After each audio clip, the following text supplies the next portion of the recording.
Hello बच्चों, welcome to MS classes. आज की इस वीडियो में हम लोग पढ़ने वाले हैं 10th क्लास मैथमेटिक्स का एक्सरसाइज 4.3। इससे पहले हम लोग 1 और 2 का पूरा पार्ट्स को सॉल्व कर लिए थे। आज हम लोग क्वेश्चन नंबर 3 से स्टार्ट करेंगे। बाकी के जो सवाल आएंगे सबको हम बनाएंगे, ठीक है। इसमें सबसे पहला सवाल दे रखा है क्वेश्चन नंबर 3 में कि इसमें ये कह रहा है कि आप मूल ज्ञात कीजिए। इसमें कोई भी ये रीजन नहीं दे रखा है कि हाँ आप उस विधि से बनाइए तो उस विधि से बनाइए, आप किसी भी विधि से बना सकते हैं, ठीक है। तो सबसे पहले जो सवाल है उसको हम लोग लिख लेते हैं यहाँ पर x - 1 बाय x और इक्वल का 3, ठीक है। तो यहाँ पर देखेंगे जो भी बटे में है, बटे का एलसीएम निकाल करके सभी पदों में क्या करेंगे हम लोग गुना कर देंगे। तो यहाँ x एलसीएम आ जाएगा, तो x गुना करेंगे इस x में और माइनस का x इंटू 1 बाय x और इक्वल 3 इंटू कितना कर देंगे हम लोग x कर देंगे। अब इस x को इस x के साथ गुना करेंगे तो x स्क्वायर हो जाएगा और ये वाला x एक वाला x कर जाएगा। तो यहाँ पर माइनस है और यहाँ पर कितना बचा है, यहाँ पर 1 और बराबर का कितना बचा है 3 इंटू कितना x, ठीक है। अब इस x को इस साइड लेकर के आ जाइए तो लिखेगा x स्क्वायर, ये प्लस में इस साइड आएंगे तो माइनस का 3x और इधर कितना है माइनस का 1 बराबर का 0, ठीक। अब ये द्विघात समीकरण के रूप में आ गया। हल करते हैं। सबसे पहले इसको हम लोग गुणनखंड विधि से ट्राई करते हैं ये बनता है कि नहीं बनता है। तो यहाँ पर 1 गुना 1 करते हैं तो कितना आता है 1। तो 1 जो है दुनिया का ऐसा कोई भी दो संख्या नहीं है बच्चों जिसको कि गुना करने पर 1 आ जाए और जोड़ या घटाव करने पर यहाँ पर 3 आ जाए। आप लोग करके देख सकते हैं, ठीक है। तो इसको सबसे पहले हम लोग क्या करेंगे, वर्गमूल विधि से बनाएंगे। हम लोग फॉर्मूला पढ़े थे x बराबर माइनस का b plus minus under root B square minus का 4ac बटे का यहाँ पर कितना 2a। तो b क्या होता है, जो x के साथ गुना हो। तो ये फार्मूला की वजह से माइनस पहले से था, यहाँ पर चिन्ह के साथ उठाएंगे माइनस यहाँ पर 3 और यहाँ पर प्लस और माइनस लिख देंगे अंडर रूट बी स्क्वायर। तो b का वैल्यू वही हो जाएगा -3 का यहाँ पर स्क्वायर माइनस 4 इंटू ए का वैल्यू कितना है, कुछ तो यहाँ पर 1 है और इंटू सी का वैल्यू कितना है माइनस का यहाँ पर 1 और डिवाइडेड बाय 2 इंटू ए का वैल्यू फिर कितना हो जाएगा यहाँ पर 1। इसको हल कीजिए, माइनस और माइनस दोनों मिल करके क्या बन जाएंगे प्लस और यहाँ प्लस और माइनस यहाँ पर हो जाएगा 3 का स्क्वायर करते हैं तो 3 माइनस का स्क्वायर करने की वजह से ये हो जाएगा प्लस और 3 का स्क्वायर करने की वजह से ये हो जाएगा 9 माइनस और माइनस की वजह से ये प्लस हो जाएगा। 4 इंटू 1 करेंगे तो कितना हो जाएगा यहाँ पर 4 हो जाएगा और यहाँ पर 2 इंटू 1 की वजह से कितना हो जाएगा यहाँ पर 2 हो जाएगा, ठीक है। तो इसको और थोड़ा सा हल करते हैं हम लोग, यहाँ से हम लोग करते हैं, ठीक है। यहाँ पे फिर लिखिए यहाँ पर x इक्वल 3 प्लस माइनस और अंडर रूट यहाँ पर कैलकुलेशन कीजिए 9 और 4 कितना हो जाता है यहाँ पर 13 और बटे का यहाँ पर कितना हो जाएगा यहाँ पर 2। अब यहाँ से हमको दो सवाल मिलने वाले हैं, आंसर मिलने वाले हैं यहाँ पर। तो पहला आप लिख लीजिए अल्फा बराबर, पहले प्लस को लेकर के आगे बढ़ेंगे उसके बाद माइनस को लेकर के चलेंगे। तो पहले 3 लिखते हैं और इस प्लस को हम लोग लिख लेते हैं यहाँ पर प्लस रूट 13 और उसके बाद कितना हो जाता है यहाँ पर 2। तो ये अल्फा का मान हो गया, ये सॉल्व करेंगे तो अब नहीं सॉल्व होगा। तो ये अल्फा का मान हो गया और बीटा का मान निकालते हैं तो बीटा में माइनस लेकर के चलेंगे, ये 3 लिख लेंगे और माइनस का यहाँ पर कितना है रूट 13 और बटे का यहाँ पर कितना हो जाएगा 2। ये हो गया बीटा का मान। आप ऐसे भी आंसर दिखा सकते हैं, कोई दिक्कत नहीं, ठीक है। तो अब हम लोग बढ़ते हैं अगले सवाल की ओर। आइए अब हम लोग अगला सवाल देखते हैं। अगला सवाल क्या है, 1 by X plus 4 minus 1 by X minus 7 equal का 11 बाय कितना है यहाँ पर 13। यहाँ पर थोड़ा सा कुछ रीजन दिया हुआ रहता है बच्चों, इसमें घबराना नहीं है। जैसे कि इसमें दे रखा रहेगा कि x is not equal to minus का 4 और x is not equal to plus का 7, ये दिया हुआ रहता है। जिससे आप लोगों को घबराना नहीं है, ये इसलिए दिया रखा है यदि आप x बराबर यहाँ पर दे देते हैं माइनस का 4 तो -4 और +4 के वजह से ये क्या हो जाएगा शून्य हो जाता है। यदि ये शून्य हो जाएगा तो फिर ये जिस वजह के कारण ये कैलकुलेशन होता है ना तो वो कहानी उसका खत्म हो जाता है। इसलिए यहाँ पर शून्य नहीं हो इसलिए रीजन दे दिया जाता है। तो और इसका मैथमेटिक्स में यहाँ पर कोई भी रोल नहीं है, ठीक है, इसमें घबराना नहीं है। तो हम लोग इसको क्या करते हैं, सॉल्यूशन करते हैं और इसको बनाते हैं। तो यहाँ पर क्या करेंगे, सबसे पहले जो सवाल है उसको लिख लेते हैं x प्लस का 4 और माइनस का 1 बाय एक्स माइनस का 7 इक्वल का 11 बाय कितना 30, ठीक है। तो नीचे वाला का आप क्या कीजिए एलसीएम निकाल लीजिए। एलसीएम में आप निकालते हैं तो x प्लस 4 इंटू यहाँ पर x माइनस 7 आएगा आपका एलसीएम। यदि आप इससे इसमें डिवाइड कीजिएगा तो इससे और ये वाला कैंसिल हो जाएगा, बचेगा x माइनस का 7 और इससे गुना करेंगे तो उतना ही आएगा। तो आप करके देख लीजिए, यहाँ पर x प्लस यहाँ पर 4 और यहाँ पर x माइनस का 7 है। अब इस x प्लस से डिवाइड कीजिएगा 4 से, तो ये वाला और ये वाला कैंसिल हो गया, बचा क्या आपका x माइनस 7, और x माइनस 7 को x से गुना करेंगे तो यहाँ बचेगा, वो आएगा x माइनस का 7। ठीक है बच्चों, अब देखिए यहाँ पर माइनस है तो माइनस दे दीजिए, इस x माइनस 7 से डिवाइड करेंगे इसमें, तो ये वाला और ये वाला कैंसिल हो जाएगा, बचेगा x प्लस 4, x प्लस 4 गुना यदि 1 करेंगे तो यहाँ भी हो जाएगा x प्लस का 4 और इक्वल का 11 बाई कितना हो गया यहाँ पर 13। ठीक है, तो चलिए थोड़ा सा इसको और सॉल्व करते हैं। यहाँ पर x माइनस का यहाँ पर 7 हो गया, और या माइनस और प्लस की वजह से क्या हो जाएगा, ये पर माइनस का x और माइनस और प्लस की वजह से हो जाएगा माइनस का 4।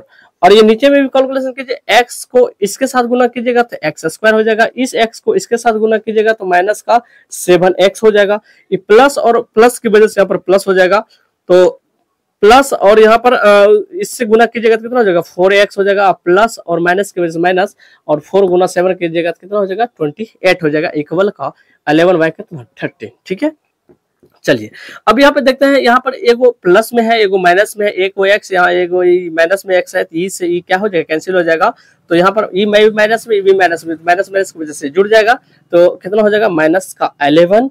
और नीचे भी थोड़ा सा हम लोग सॉल्व कर लेते हैं। यहाँ पर है एक्स स्क्वायर और यहाँ पर माइनस, देखिए इन दोनों एक ही जाता है, यहाँ पर -7x प्लस 4x, इसमें से इसको आदि घटा देते हैं, कितना बचता है यहाँ पर माइनस का यहाँ पर 3x, चूंकि इसमें से बड़ा माइनस था इसलिए हमने माइनस लगा दिया, और माइनस का यहाँ पर 28 इक्वल का 11 बाई 13। ठीक है, अब यहाँ पर आप क्या कीजिए, इसको कटा दीजिए, यहाँ पर एक बार में कट जाएगा, तो ये जो हो जाएगा गुना कीजिए, एक गुना इतना से करेंगे तो कितना हो जाएगा, ये एक्स स्क्वायर हो जाएगा, और माइनस का यहाँ पर 3x और माइनस का यहाँ पर कितना 28, और इसको इसके साथ गुना कीजिएगा तो माइनस का कितना हो जाएगा 13। अब क्या कीजिए, उसको इस साइड लेके आ जाइए, तो एक्स स्क्वायर माइनस का यहाँ पर 3x और माइनस का यहाँ पर 28, ये माइनस में इस साइड आएंगे तो क्या आ जाएंगे प्लस का 13 बराबर का 0। अब यहाँ पर थोड़ा सा कैलकुलेशन और कर लीजिए, यहाँ पे हम लोग करते हैं कैलकुलेशन बस, तो यहाँ लिखेंगे हम लोग एक्स स्क्वायर माइनस का यहाँ पर हो जाएगा हमारा 3x, और यहाँ पर देखिए इसमें से बड़ा कौन है, ये 13x का प्लस लगा हुआ, तो यहाँ पर प्लस लगा दीजिए, यहाँ पे कैलकुलेशन कीजिए, तो यहाँ प्लस और माइनस की वजह से माइनस 13 में से 28 जाएगा तो कितना बचेगा, यहाँ पर 2 बचेगा, इक्वल का कितना हो जाएगा यहाँ पर 0। तो यहाँ पर हम लोग क्या करते हैं, गुणनखंड निकालते हैं, गुणनखंड विधि से इसको ट्राई करते हैं निकाल करके, तो यहाँ जो हम लोग करेंगे तो यहाँ पर हो जाएगा एक्स स्क्वायर माइनस का यहाँ पर होगा 2x और माइनस का यहाँ पर हो जाएगा x और प्लस का यहाँ पर 2 इक्वल का 0। तो यहाँ से कॉमन लीजिए, क्या कॉमन आ रहा है, तो x कॉमन आ रहा है, तो x माइनस का 2 हो जाएगा, और माइनस का यहाँ पर 1 ले लेंगे, तो यहाँ पर x माइनस का कितना हो जाएगा यहाँ पर 2 इक्वल का 0। तो यहाँ पर हो गया x माइनस 2, इसमें भी x माइनस 2, इसमें भी x माइनस 2, एगो ले लिए x माइनस 2, और बाहर क्या है, यहाँ पर x है, यहाँ पर कितना है माइनस का 1 इक्वल का 0। जब दोनों को हम 0 के बराबर कर देंगे तो दो मूल हमको प्राप्त हो जाएगा, लिखेंगे यदि x माइनस का 2 इक्वल का 0, तो और x बराबर कितना हो जाएगा, पर 2 हो जाएगा, और यहाँ पर x माइनस 1 इक्वल का 0, तो यहाँ x बराबर कितना हो जाएगा 1 हो जाएगा। तो आप किसी को अल्फा कह लीजिए, किसी को बीटा कह लीजिए, तो यहाँ पर x बराबर लिख सकते हैं 2 कोमा का कितना 1, और यही आपका क्या हो गया आंसर हो गया। ठीक है बच्चों, उम्मीद करता है आपको समझ में आएगा, यदि समझ में आए तो इसका आप एक स्क्रीनशॉट लीजिए। बढ़ते हम लोग अगली स्लाइड की ओर। आइए हम लोग क्वेश्चन नंबर 4 को देखते हैं। क्वेश्चन नंबर 4 में ये कहा गया है, एक रहमान नाम का लड़का है, तो अभी जितना उसका वर्तमान उम्र हो रहा है, अभी की उम्र में से 3 वर्ष पूर्व की जो उम्र होगा उसको यदि व्युत्क्रम कर दिया जाए, तथा अभी जितना वर्तमान उम्र उसका हो रहा है और 5 वर्ष आने वाले उम्र को यदि व्युत्क्रम कर दिया जाए, उन दोनों को जोड़ दिया जाए, तो उसका 1/3 होता है। तो आप लोग ये बताइए कि रहमान का वर्तमान उम्र कितना हुआ होगा। तो सबसे पहले वर्तमान उम्र हमको मानना पड़ेगा, तो रहमान का हमने यहाँ पे लिखा है कि माना कि रहमान का जो वर्तमान आयु है कितना, उसका x वर्ष है। ठीक है, तो जैसे यहाँ पर 3 वर्ष पूर्व रहमान का आयु कितना हो जाएगा, जैसे आपको यदि बता दिया जाए आपका उम्र अभी 10 साल हो रहा है, इससे 3 वर्ष पूर्व कितना होता होगा, तो आप क्या कीजिएगा, तो 10 में से 3 को माइनस कर दीजिएगा, कितना हो जाएगा 7 वर्ष। तो जितना अभी वर्तमान हो रहा है उसमें से जितना कह रहा है उसको क्या करते हैं, माइनस कर देते हैं। तो रहमान का वर्तमान उम्र कितना है, x है, इससे 3 वर्ष पूर्व कितना उम्र हो जाएगा यहाँ पर, तो x माइनस का 3 वर्ष हो जाएगा। ठीक है, और कह रखा है फिर से दूसरे कंडीशन में कि 5 वर्ष बाद रहमान का आयु, तो 5 वर्ष कितना, जैसे आपका उम्र हो रहा है 10 वर्ष और 5 साल के बाद कितना हो जाएगा, तो 15 वर्ष कैसे हुआ, तो वर्तमान में आपने क्या किया, उस 5 वर्ष को जोड़ दिए।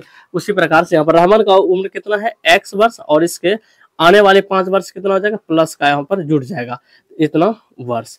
अब जैसा कि क्वेश्चन कहता है अकॉर्डिंग टू क्वेश्चंस, कि मतलब इस उम्र को और इस उम्र को, यानी 3 वर्ष पूर्व वाली उम्र और 5 वर्ष बाद वाली उम्र को, दोनों को व्युत्क्रम कर दिया जाए तो कितना हो जाता है 1/3। तो देखिए 4 का व्युत्क्रम कितना होता है, तो इसका हो जाता है 1/4। यदि 5 का व्युत्क्रम कहे तो इसका हो जाता है कितना 1/5। यदि 3/2 का व्युत्क्रम कहा जाए तो ये हो जाता है 2/3। तो मतलब किसी भी संख्या के नीचे में कितना होता है 1 होता है, मतलब नीचे वाले को ऊपर कर दीजिए, ऊपर वाले को नीचे कर दीजिए। तो ठीक उसी प्रकार से आइए, जैसा कि प्रश्न कहता है कि 3 वर्ष पूर्व आयु को व्युत्क्रम कर दिया जाए तो 1/x माइनस कितना हो जाएगा 3। देखिए किसी भी चीज का यदि व्युत्क्रम करते हैं, जैसे 5 है, 5 का व्युत्क्रम कितना हो जाएगा, इसका 1/5 हो जाएगा। यदि यहाँ पर 7 है तो इसका व्युत्क्रम कितना हो जाएगा 1 का यहाँ पर 7 हो जाएगा। मतलब किसी भी संख्या के नीचे कितना होता है 1 होता है। और इसको क्या कीजिए उल्टा कर दिया, यदि मान के चलिए यहाँ पर 5/8 रहता तो इसका व्युत्क्रम कितना हो जाता तो 8/5 हो जाता। ठीक है, तो उसी प्रकार से 3 वर्ष पूर्व आयु को व्युत्क्रम करें तो 1/x माइनस 3 हो जाएगा। और इसको भी 5 वर्ष बाद वाली उम्र को भी करते हैं व्युत्क्रम, x + 5 हो जाता है। और कहता है इन दोनों को यदि हम लोग जोड़ते हैं तो ये 1 कितना हो जाता है 3 हो जाता है। बस इसको अब हल कीजिए, इसका एलसीएम ले लीजिए। एलसीएम हो जाएगा x माइनस का यहाँ पर 3 और यहाँ पर हो जाएगा x + 5 और यहाँ पर क्या करते हैं एक बल का कितना हो जाएगा 1/3। अब इससे इसमें डिवाइड करेंगे, कट जाएगा, बचेगा x + 5। इतना से इसको गुना करेंगे तो यहाँ हो जाएगा x प्लस का यहाँ पर 5, यहाँ पर प्लस, इसको डिवाइड करेंगे इतना से ये कैंसिल हो जाएगा, बचेगा इतना, इतना गुना इतना करेंगे तो यहाँ हो जाएगा x माइनस का 3। ठीक है, तो अब यहाँ पर हम लोग प्लस क्यों लिखे, क्योंकि यहाँ पर प्लस का चिन्ह था, प्लस का यदि चिन्ह रहेगा तो ब्रैकेट देने की कोई जरूरत नहीं है। तो अब इसको कैलकुलेशन करते हैं, एगो x दोनों प्लस में है तो कितना हो जाएगा यहाँ पर 2x। और यहाँ पर देखिए प्लस और माइनस की वजह से माइनस ये क्या होंगे घटेंगे, तो यहाँ पर कितना हो जाएगा प्लस का यहाँ पर 5 में से 3 जाएगा तो यहाँ पर 2, बड़ा प्लस था इसलिए वहाँ प्लस का चिन्ह लग गया। यहाँ पे इसको कैलकुलेशन कीजिए, गुना तो आप लोगों को करने के लिए आता ही होगा, x गुना x कीजिएगा तो कितना हो जाएगा यहाँ पर, तो x² और प्लस गुना प्लस की वजह से कितना हो जाएगा यहाँ पर 5x। और इसको इसके साथ गुना करते हैं तो माइनस का 3x और माइनस गुना प्लस करते हैं तो यहाँ पर माइनस होगा, 5 दिया कितना हो जाएगा यहाँ पर 15 और यहाँ पर 1 कितना हो जाएगा 3। आप इसका चिन्ह देते रहेंगे और यहाँ पर लिखिए 2x प्लस का यहाँ पर 2, यहाँ पर थोड़ा सा कैलकुलेशन कर लीजिए x² और इन दोनों को देखिए एक जात है तो यहाँ पर बड़ा प्लस है तो प्लस दे दीजिए, 5 में से 3 जगह कितना हो जाएगा यहाँ पर 2x माइनस का 15 और इक्वल का कितना हो जाएगा 1/3। ठीक, अब यहाँ पर क्या करते हैं हम लोग, यहाँ पर क्रॉस मल्टीप्लाई कर देते हैं, इसको इसके साथ और इसको इसके साथ, यहाँ हम लोग करते हैं तो x गुना x² गुना 1 करेंगे तो हो जाएगा यहाँ पर x² और प्लस का यहाँ पर 2 गुना 1 करेंगे तो कितना होगा 2x इंटू 1 करेंगे तो इतना होगा, माइनस गुना प्लस की वजह से माइनस और 15 गुना 1 करेंगे तो कितना हो जाएगा 15 इक्वल, इसको गुना इतना करेंगे तो कितना 6x और प्लस गुना प्लस करेंगे तो यहाँ पे कितना प्लस 2 इंटू 3 कितना हो जाएगा यहाँ पर 6। अब क्या कीजिए उसको सबको एक साइड इधर ले आइए, यहाँ हो जाएगा x² और प्लस का यहाँ पर 2x, ये इधर माइनस का 15, ये प्लस में इस साइड आएंगे तो माइनस का 6x और प्लस में इधर आएंगे तो माइनस का 6 इक्वल का 0। अब यहाँ पर हम लोग कैलकुलेशन करते हैं x² और यहाँ देखिए यहाँ प्लस में यहाँ माइनस में, तो यहाँ पर क्या हो जाएगा ये दोनों में कैलकुलेशन करेंगे तो यहाँ पर घट जाएंगे, बड़ा माइनस है तो माइनस दे दीजिए, 6 में से 2 जाएगा तो कितना बचेगा यहाँ पर 4x और इन दोनों को जैसे ही हम लोग जोड़ेंगे तो कितना हो जाएगा ये 15 × 21 और यहाँ पर हो जाएगा माइनस का 21 इक्वल का कितना हो जाएगा यहाँ पर 0। अब यहाँ पर गुणनखंड विधि से आप तोड़ लीजिए, 1 गुना 21 करते हैं कितना आता है 21 और इसको 2 भागों में तोड़िए, 3 और 7 को कैलकुलेशन करते हैं, 3 और 7 में से घटाने पर 4 पुर जाता है, इतना गुना करने पर 21 पुर जाता है। तो ये हमारे काम की चीज है, लिख लीजिए। हाँ, बड़ा वाला में माइनस दे दीजिए प्लस और छोटा वाला में दे दीजिए, तो लिखिए x² माइनस का यहाँ पर 7x और प्लस का यहाँ पर 3 और माइनस का यहाँ पर कितना 21 है इक्वल का कितना 0। आप इसमें कॉमन लीजिए, जो कॉमन आ रहा है कॉमन कर लीजिए। यहाँ पर x है, x कॉमन आ रहा है तो x माइनस का 7 और प्लस का यहाँ पर 3, तो यहाँ x माइनस का कितना हो जाएगा, यहाँ पर x होंगे बच्चे और माइनस का 3 इक्वल का 0। तो यहाँ भी x माइनस 7, यहाँ भी x माइनस 7 है, तो आप एक x माइनस 7 को आप कॉमन कर लीजिए, x माइनस 7 और बाहर क्या बचा तो x प्लस का 3 इक्वल का 0। यहाँ पे देखिए दो चीज को यदि गुना करते शून्य के बराबर हो जाता, हमें पता नहीं है शून्य करने के लिए इसको कितना होना पड़ेगा, इसको कितना होना पड़ेगा, तो हम लोग दोनों को निकालते हैं। तो x माइनस 7 इक्वल का 0, तो x बराबर कितना हो जाएगा यहाँ पर 7। ठीक है, यहाँ पे x प्लस 3 इक्वल का 0 देखते हैं, तो यहाँ पर हो जाएगा x और प्लस में इस साइड आएंगे तो माइनस का 3 और x बराबर माइनस 3 हो जाएगा। तो ये संभव नहीं होगा। क्यों नहीं होगा? संभव नहीं है। या हम लोग रहमान की उम्र को निकाल रहे हैं, उम्र जो होता है बच्चों कभी भी वो माइनस में नहीं होता है, इसलिए रहमान का जो वर्तमान उम्र होगा 7 वर्ष हो जाएगा। हम लोग यहाँ पे लिख देंगे, अतः रहमान की वर्तमान उम्र कितना हो जाएगा, वहां पर 7 वर्ष होगा। उम्मीद करते हैं आपको समझ में आएगा। तो इसका आप एक स्क्रीनशॉट लीजिए, बढ़ते हम लोग अगले स्लाइड की ओर। आइए अब हम लोग क्वेश्चन नंबर 5 देखते हैं। इसको थोड़ा क्वेश्चन को समझते हैं। इसमें ये कहा गया है, एक शेफाली नाम की लड़की है जो कि किसी भी एग्जाम में टेस्ट देती है, तो उसको मैथ और इंग्लिश दोनों मिला करके उसको कुल 30 अंक प्राप्त होते हैं। तो सवाल को कुछ थोड़ा सा और बढ़ाया गया। उसको कहा गया यदि इसको मैथ में 2 अंक अधिक मिल जाता और इंग्लिश में 3 अंक उसको कम मिल जाते, तो जब इन दोनों संख्याओं को गुना करते ना तो उसका 210 आता। समझ में आया? यदि समझ में नहीं आया तो आइए हम लोग सवाल को हल करते हैं, समझ में आ जाएगा। तो हमने माना कि उसको गणित में x अंक मिले। तो जैसे सवाल कहा रखा था मैथ और इंग्लिश दोनों मिला करके उसको कितना मिला, 30 अंक।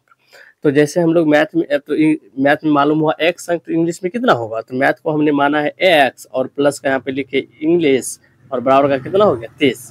तो यहाँ से हम लोग निकालते हैं e को हम लोग इधर ही रखेंगे, बराबर में इधर कितना है 30 और ये प्लस में इस साइड आएंगे तो क्या हो जाएगा यहाँ पर माइनस का x। तो उसको इंग्लिश में जो प्राप्त हुआ 30 माइनस x हुआ। जैसा कि सवाल को थोड़ा सा बढ़ाया गया और कहा गया कि 2 अंक यदि अधिक मिलने पर उसका जो अंक होगा, मान के चलिए यदि आपको 10 नंबर मिले हैं, 2 अंक और ज्यादा मिल जाएगा तो कितना हो जाएगा 12। तो कैसे निकाले, जितना अंक था उसमें 2 को आपने क्या किया, जोड़ दिया। उसी प्रकार से उसको गणित में कितना है वर्तमान में, अभी x है, इसमें 2 अंक और ज्यादा मिल जाता तो कितना होता है x+2। ठीक है। तो फिर कहता है कि 3 अंक उसको कम मिलने पर अंग्रेजी में।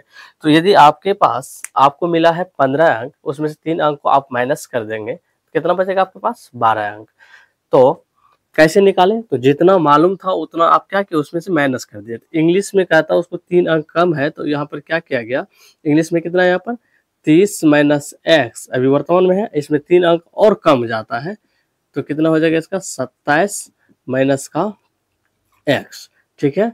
तो अब सवाल कुछ ये का रखा है, लिखेंगे यहाँ पर अकॉर्डिंग टू क्वेश्चन कि इस संख्या को और इस संख्या को दोनों को जब गुना करते हैं तो x प्लस मतलब 2 और इंटू 27 माइनस x तो कितना आता है 210।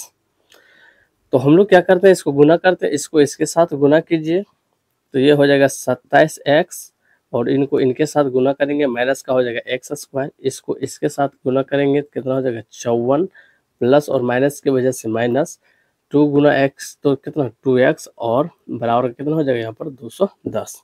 अब हम लोग क्या करते हैं, इस सब संख्या को उस साइड लेकर के चले जाते हैं। तो उधर जाने के बाद देखिए माइनस में उस साइड जाएंगे तो क्या हो जाएगा, वो प्लस में, इधर हम लोग 0 लिख देते हैं, प्लस में हो जाएगा। और x वाला को उस साइड लेके जाएंगे। सबसे पहले यहाँ कैलकुलेशन कर लीजिए, 27 में से 2 चला जाएगा तो कितना बचेगा प्लस का 25x, उधर प्लस का उधर जाएगा तो कितना हो जाएगा माइनस का 25x। अब देखिए इधर ये प्लस में है, उस साइड जाएंगे तो क्या होगा माइनस का 54 और इस साइड तो है ही प्लस में कितना 210। तो हम लोग क्या करते हैं, 0 को इधर ना रख करके उधर रख देंगे, तो इधर रखिए इधर रखिए कोई फर्क नहीं पड़ता है। तो हम लोगों का आदत है कि उस साइड लिखने का, तो यहाँ से मिटा देते हैं, इस साइड लिख देते हैं, थोड़ा सा आसान हो जाएगा। अब हम लोग क्या करेंगे, इसको x² और यहाँ पर माइनस का 25x, इसको हल कीजिए तो 210 में से 54 माइनस करिएगा कितना होगा 210 और 54, तो 10 में से 4 जाएगा 6, यहाँ बचेगा 10, 10 में से 5 जाएगा तो कितना 5 और यहाँ पर 1 तो कितना आ जाएगा यहाँ पर तो 156, बड़ा प्लस था इसलिए दे दिया बराबर का 0। अब इसको गुणनखंड करिए, तोड़िए इसको, नहीं कुछ यहाँ 1 है और 100 कितना 156 हुआ है या 156 दीजिए, 1 गुना 156 कीजिए कितना आता है और उसको तोड़िए 2 भागों में। 156 को 2 से दीजिए, 2 सत्ते का 14, 2 अट्ठी 16, फिर 2 से दीजिए, 2 तिया 6, 2 नुमा 18, फिर 2 से 3 से कीजिए इसको 13 तिया 39, फिर यहाँ पर 13 दे दीजिए, 1 दे दीजिए। यदि इन सब संख्याओं को एक साथ ले लो तो और इसको भी ले लो, जोड़ने के बाद पूरता है क्या, देखिए 2 गुना 2 दूना 4, 4 तिया 12 और 12 में 13 को आप जोड़ दीजिए, कितना होता है 25। तो यहाँ माइनस में है तो माइनस में ही जोड़ना पड़ेगा। तो लिखिए यहाँ पर आप लोग एक्स स्क्वायर माइनस का 12x और माइनस का 13x और प्लस का 156, ठीक है, इक्वल का 0। तो यहाँ पर जो कॉमन आता है कॉमन ले लीजिए। कॉमन आपका यहाँ पर x आ रहा है तो x ले लीजिए, x माइनस कितना हो जाएगा 12 और माइनस यहाँ पर 13 कॉमन आ रहा है तो ले लीजिए x और माइनस का यहाँ पर 12 बराबर का 0।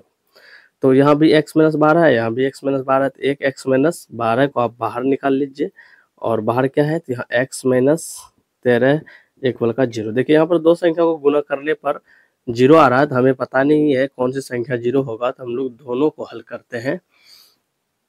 तो यहाँ से हम लोग हल करते हैं, लिखते हैं यहाँ पर यदि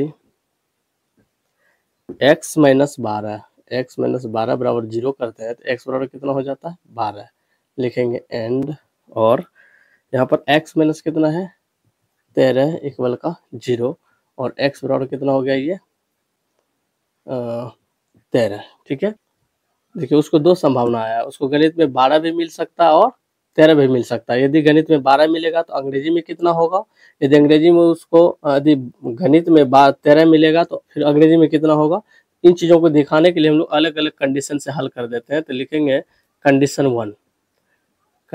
1 में लिखेंगे यदि उसको गणित में 12 अंक मिलता तो अंग्रेजी में कितना मिलता उसको, कितना यहाँ पर 30 माइनस का x और लिखे यहाँ पर 30 माइनस x के जगह कितना 12 बराबर कितना हो जाएगा यहाँ पर तो 8 और यहाँ पर 2 में से एक जगह तो 18। यदि उसको गणित में 12 मिलेगा तो अंग्रेजी में उसको कितना मिलेगा 18 अंक। और यदि उसको फिर लिखते हैं कंडीशन 2, यदि उसको गणित में 13 अंक मिलता तो इंग्लिश में उसको कितना मिलता, तो 30 माइनस का x कीजिए, 30 और माइनस x के जगह पर कितना 13, तो कितना आ जाएगा यहाँ पर 17, ठीक है। तो उसको कहिए यदि उसको गणित में 13 मिलेगा तो अंग्रेजी में उसको कितना मिलेगा 17 अंक, ठीक है। तो यही आपका आंसर है, दोनों दिखा दीजिए। उम्मीद करता है आपको समझ में आएगा। यदि समझ में आएगा तो आप इसका एक स्क्रीनशॉट लीजिए। बढ़ते हम लोग अगले स्लाइड की ओर। आइए हम लोग देखते हैं क्वेश्चन नंबर 6। क्वेश्चन नंबर 6 में क्या कहता है, इसमें यह कहा गया है एक आयत है और उस आयत का जो विकर्ण है उसकी छोटी भुजा से 60 ज्यादा है। और अगला कंडीशन ये कहा गया है उस छोटी भुजा से उसकी जो बड़ी भुजा है वो कितना है, वो 30 ज्यादा है। तो आप ये बताइए उसकी उस आयत की भुजाएं टोटल कितना है, ठीक है। तो हम लोग देखते हैं, यदि समझ में नहीं आया तो सवाल बनाते हैं, समझ में आ जाएगा। सबसे पहले हम लोग क्या करेंगे, एक आयत बना लेते हैं। यह एक आयत है, अच्छा, तो इसका ये वाला भाग क्या होता है, ये विकर्ण होता है। किसी भी आयत में 2 विकर्ण होता है तो हमको एक ही विकर्ण की जरूरत है, ए बी और सी, और ये क्या है डी। तो कहा गया है सवाल में ये जो छोटी भुजा है, छोटी भुजा से इसका जो विकर्ण है ना कितना है, वो 60 ज्यादा है।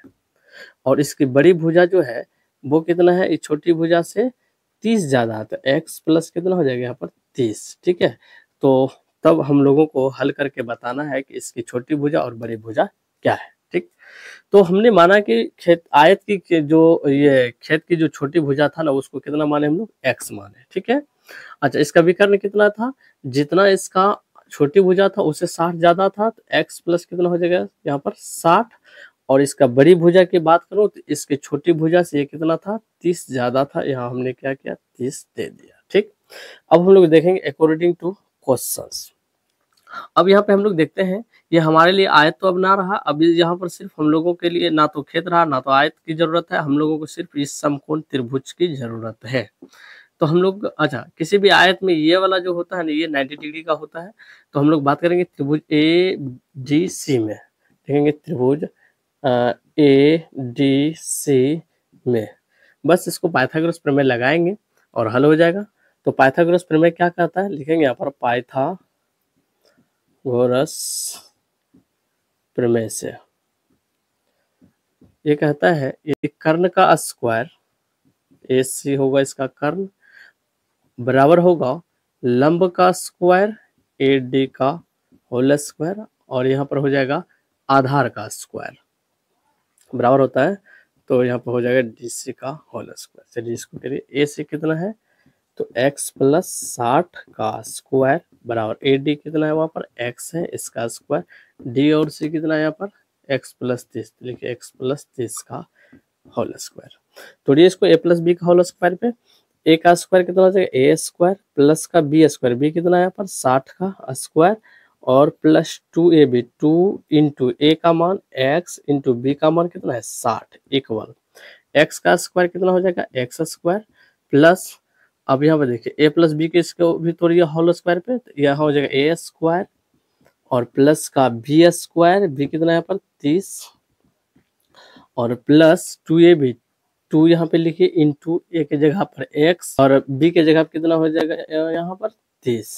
ठीक है, अब इसको सॉल्व करते हैं तो x स्क्वायर 60 गुना 60 कीजिएगा तो 3600, अब इन तीनों को गुना करने के बाद कितना होता है 120x इक्वल यहाँ पर x स्क्वायर, यहाँ भी प्लस का x स्क्वायर होगा और प्लस 30 को गुना कीजिए 3 दिया कितना 900 और इन तीनों गुना करने के बाद कितना हो जाएगा 60x। ठीक है, इसको थोड़ा सा और हल करते हैं तो यहाँ हो जाएगा x स्क्वायर प्लस का यहाँ पर 3600 और प्लस का यहाँ हो जाएगा 120x और यहाँ पर एगो x की वजह से कितना हो गया 2x स्क्वायर और प्लस का यहाँ पर 900 और प्लस का यहाँ पर 60x। ठीक है, हम लोग क्या करेंगे इस सब को उस साइड लेकर के चले जाएंगे। तो अब यहाँ पर जो होगा यहाँ पर कितना है 2x स्क्वायर और प्लस का यहाँ पर कितना है 900 और प्लस का कितना है यहाँ पर 60x और ये प्लस में इस साइड आएंगे तो माइनस का x स्क्वायर, ये प्लस में इस साइड आएंगे तो माइनस का यहाँ पर 3600 हो जाएगा, ये प्लस में इस साइड आएंगे तो माइनस का 120x हो जाएगा। अच्छा, तो इधर कितना बच गया इस साइड 0, तो 0 इधर लिखिए और उधर लिखिए, कोई फर्क पड़ने वाला नहीं है, तो इधर ही हम लोग लिख लेते हैं ताकि बनाने में हमें अच्छा रहे। ठीक है, तो हम लोग क्या करते हैं यहाँ थोड़ा सा कैलकुलेशन करते हैं। यहाँ देखिए ये वाला जात और ये वाला जात दोनों एक है, तो प्लस में ये माइनस में दो गो में एगो एक्स स्क्वायर चला जाएगा तो कितना बचेगा यहाँ पर एक एक्स स्क्वायर। अच्छा, इसको और इसको एक साथ कर देंगे और इसको और इसको एक साथ कर देंगे, तो ये प्लस में ये माइनस में, तो यहाँ पर क्या हो जाएगा दोनों का अपोजिट चिन्ह है तो घट जाएगा, तो 120 में से 60 जाएगा तो कितना बचेगा यहाँ पर तो 60x बचेगा। अच्छा, इसको यदि इसको घटाते हैं तो कितना बचेगा 2700। ठीक है, इसको थोड़ा सा मिटाते हैं तो 2700। ठीक है, इक्वल का 0। आप लोग इसको गुणनखंड विधि से तोड़ लीजिए तो यहाँ हो जाएगा एक्स स्क्वायर और माइनस का यहाँ पर हो जाएगा 90x और माइनस का यहाँ पर 30x प्लस का 30x होगा तो और माइनस का यहाँ पर 2700 इक्वल का 0। तो यहाँ कॉमन ले लीजिए, कॉमन क्या आता है अब देखिए यहाँ पर थोड़ा सा कैलकुलेशन देख लीजिए, तो माइनस और प्लस, माइनस हुआ 90 में 30 गया तो 60 और इन दोनों गुना किए तो इन दोनों गुना करने के बाद जितना आता है उतना आ गया। तो अब यहाँ पर हम लोग क्या करते हैं कॉमन निकाल लेते हैं, तो कॉमन यहाँ x आ रहा है तो x माइनस का यहाँ पर 90 हो जाएगा और प्लस का यहाँ पर 30 कॉमन आ रहा है तो x माइनस कितना हो जाएगा यहाँ पर 90। ठीक है, इक्वल का 0। तो इसमें भी x माइनस 90, यहाँ भी x माइनस 90, तो लिख लीजिए x माइनस का 90 और बाहर में x प्लस का 30 है तो लिख लीजिए x प्लस का 30 और इक्वल का 0। ठीक है बच्चों, यहाँ पर अब हम लोग जो है निकालते हैं, यहाँ पर लिखेंगे यदि x माइनस 90 इक्वल का 0 तो x बराबर कितना हो जाएगा 90 और इसको x प्लस 30 इक्वल का 0 तो और x बराबर कितना हो जाएगा माइनस का यहाँ पर 30। ये माइनस वाला जो है निगेटिव आया जो कि ये संभव नहीं है, कोई भी भुजा माइनस में नहीं होता है इसलिए ये संभव नहीं है। तो पॉजिटिव वाला लेंगे तो हम लोग कहेंगे अतः आयत की छोटी भुजा x है तो x बराबर कितना हो जाएगा 90 हो जाएगा और इसका बड़ी भुजा x प्लस 30 है तो x प्लस 30 लिखिए और x के जगह पर 90 दीजिए प्लस का 30 और बराबर कितना हो जाएगा 120। ठीक है, तो यदि हम लोग कहेंगे इसका छोटी भुजा कितना है 90 सेंटीमीटर है तो इसका बड़ी भुजा हो जाएगा 120 सेंटीमीटर। ठीक है बच्चों, तो उम्मीद करते हैं आपको ये समझ में आया होगा। यदि कैलकुलेशन में कहीं गलत हो जाता है तो आप कमेंट जरूर कीजिएगा, यदि समझ में नहीं आया तो फिर भी कमेंट्स कीजिएगा। उम्मीद करता हूँ आपको ये वीडियो अच्छा लगा होगा, यदि अच्छा लगा है तो आप लाइक करें, दोस्तों में शेयर करें, यदि इस चैनल पर पहली बार आए हैं तो सब्सक्राइब जरूर करें। और आज के इस वीडियो को यहीं पर रखते हैं और मिलते हैं नेक्स्ट वीडियो के साथ, बड़े हैं MS क्लासेस के साथ। थैंक्स।